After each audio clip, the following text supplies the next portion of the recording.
Me, I have one. So growing up, I lived in North Carolina, and our house was 1000% haunted. My sister follows me on here. Like, if she sees this video, she'll corroborate my story because Jesus fucking Christ. So when I was little, my dad was overseas. He was in the military, and so then when he came home, I think I was probably like 8, maybe 9. No, I was 8. And when he came home, I was like, oh, I want to sleep in the bed with daddy. Like, I want to sleep with dad. And he's like, yeah, of course. So I slept in his bed and his door was open. And I was up that night late reading with a flashlight because I was like, oh, I'm going to blow his socks off reading this book to him. And that night, I heard footsteps coming up the stairs. And it was like keys jangling. And so I like go under the covers, have the covers up to here. And in the doorway, I see an apparition of my father. My dad is laying next to me, but I see my dad as plain as day. Oh, it makes me sick just thinking about it. He is like a little bit transparent, like I can kind of see through him, but it's my father. It's 2000s glasses on the back of the head, spiked cargo shorts with the keys on the carabiner. Like it was exactly my dad. Then he starts going, come here, come here, Vivian. It's my name. Come here, Vivian. And I was like, no way. And I put my covers over my head. And when I looked back out, he was gone. I have so many other stories about that house, but that's the one that sticks with me the most because it scared me so bad. I'll tell you one.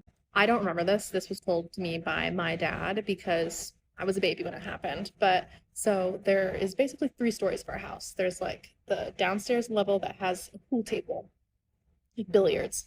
And we are on the top floor, so 3 floors above that.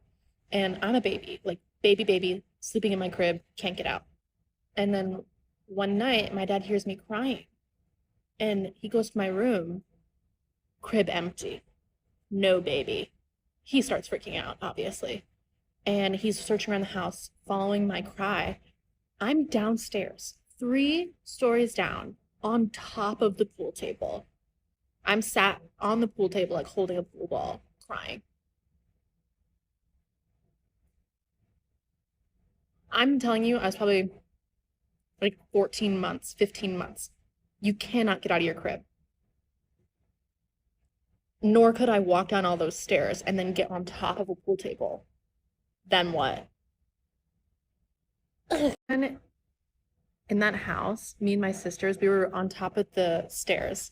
They're a lot older than me, and they know this story. We were on top of the stairs and we were looking down into the darkness. Nobody else was home. And we were just like playing with a bouncy ball, like throwing shit down there. You know how kids are stupid. And we threw a bottle cap down there, and it threw back at us. Like,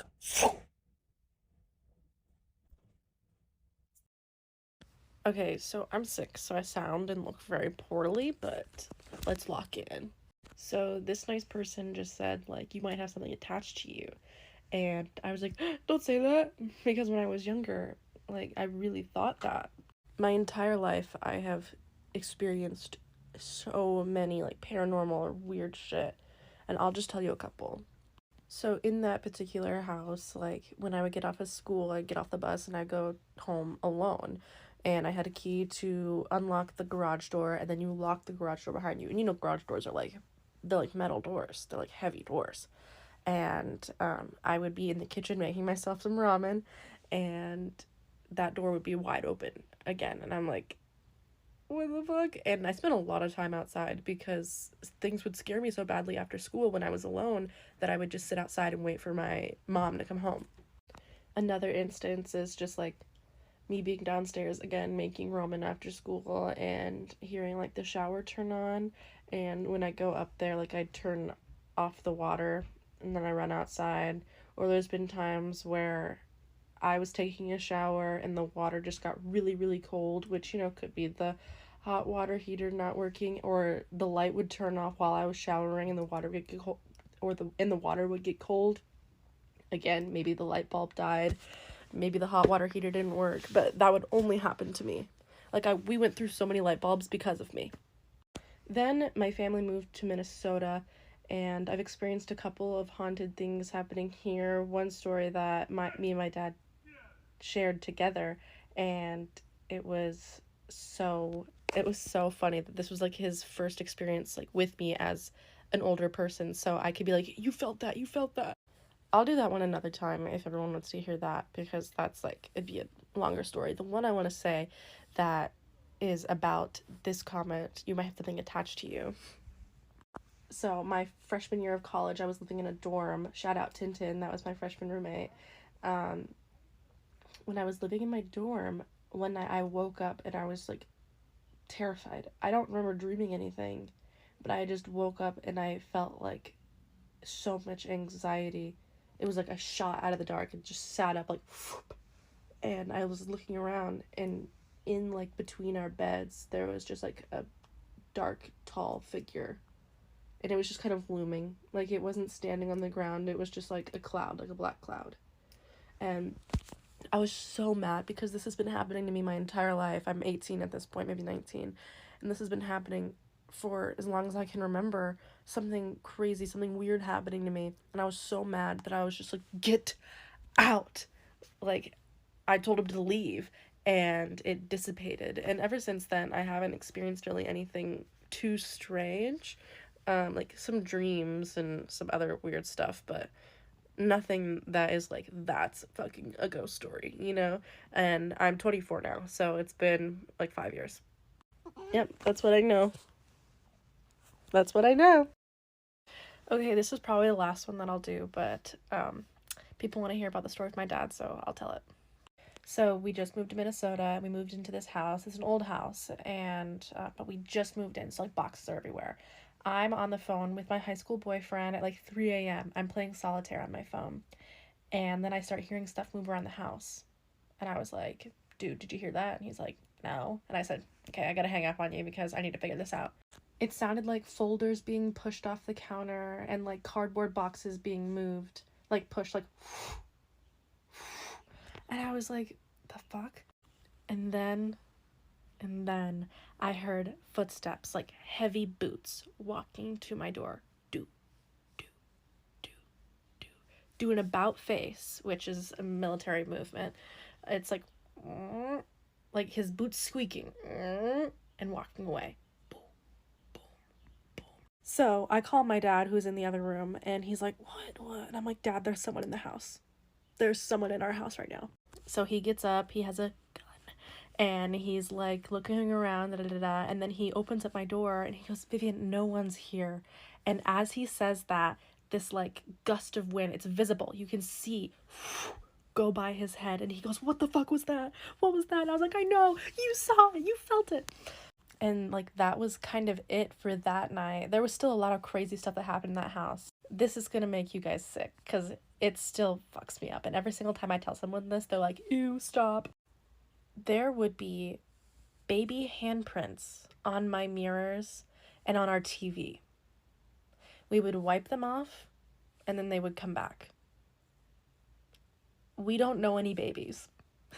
We don't know anyone who has a baby. There was never a baby in our house, but constantly we would wipe tiny baby handprints off of mirrors in the TV.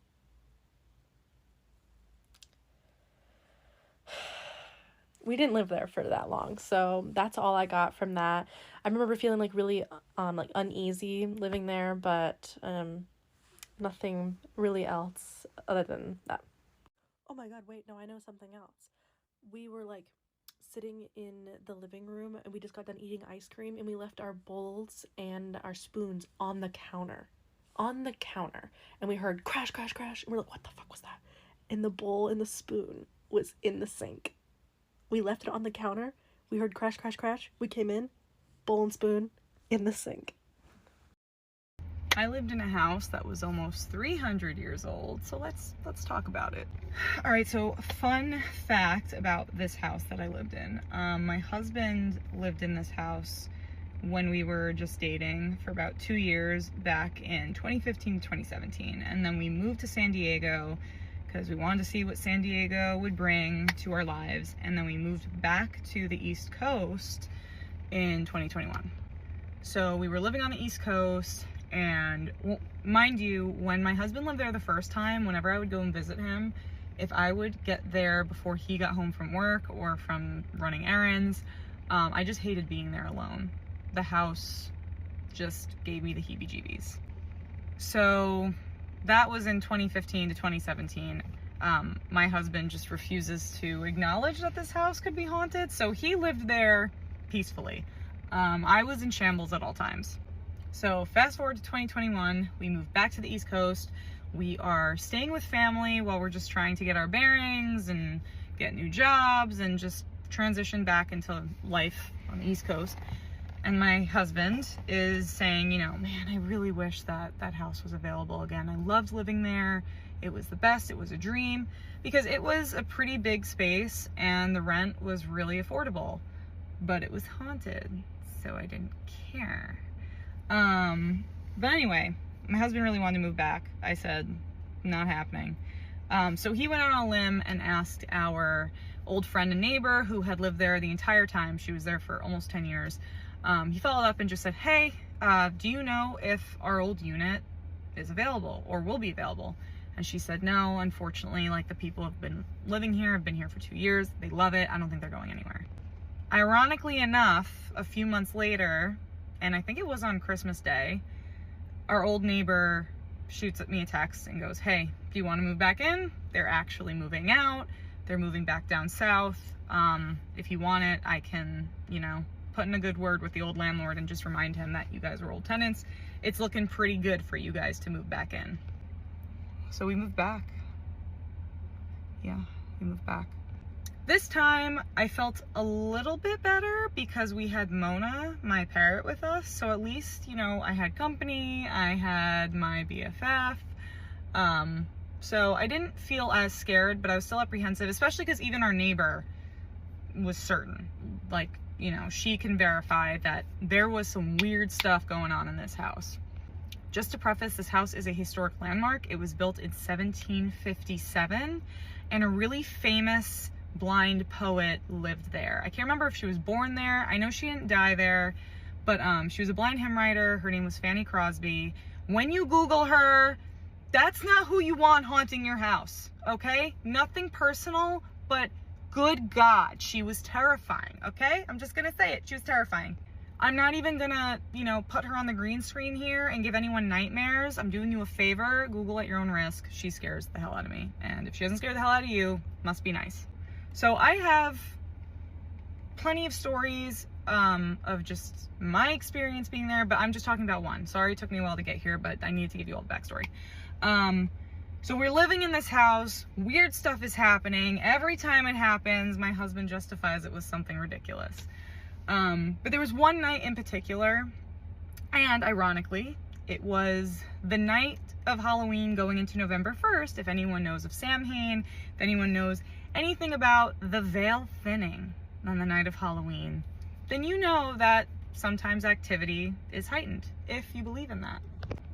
So I'm in bed, and the layout of the house was you had your master bedroom, then there was the living room and the kitchen, and so I'm in the bedroom. Our door is closed every night because I just didn't like having that door open when I slept. I felt like people were watching me there, so, and the living room seemed to be the most active, so obviously I kept that door shut. Mona is in our bedroom with us because I'm not letting that poor bird be around ghosts by herself, so she slept in the bedroom with us in her cage because we needed her safe. And in the living room is her perch, her stand. And it was a really simple stand. Maybe if people are interested enough, I can show you what it looked like. But it was just a classic perch, and then it had this big hook, and on the hook you could hang a toy. So I would hang a toy, and it would usually have wooden bits, a chain, and then there's always a bell at the end because a lot of bird toys have bells on them. See where I'm going here? So I'm in the bedroom, doors closed, and something wakes me up in the middle of the night. And I'm laying in bed, I'm trying to go back to sleep, and then I hear a bell chime from the living room, from Mona's perch, because that's the only bell in that room. And I don't think anything of it. I just think it was just a weird coincidence. Sometimes, I mean, the house was really old. Honestly, that house should be condemned, but that's another story. The house was really old. It could have been so many different things. So I try not to think into it because I'm already heightened at all times.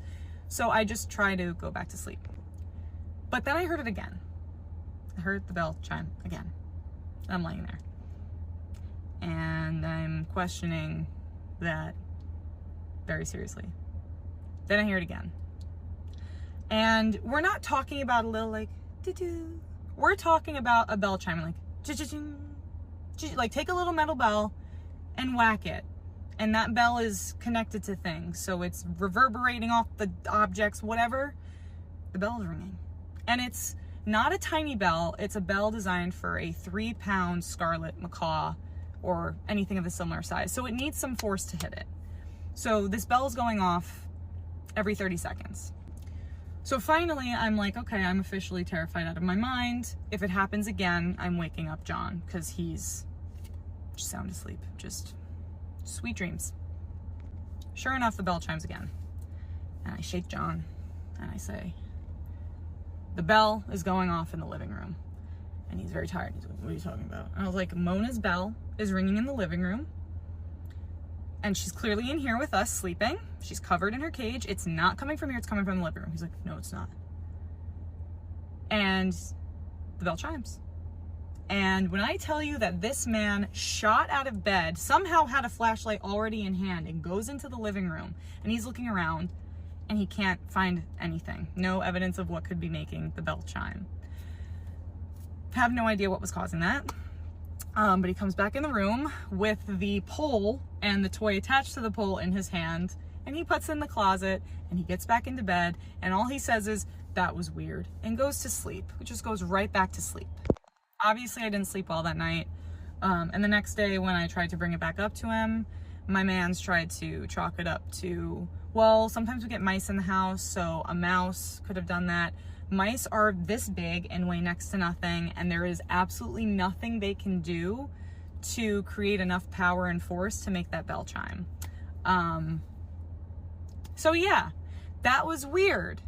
I hated living there, especially ever since that. So we don't live there anymore.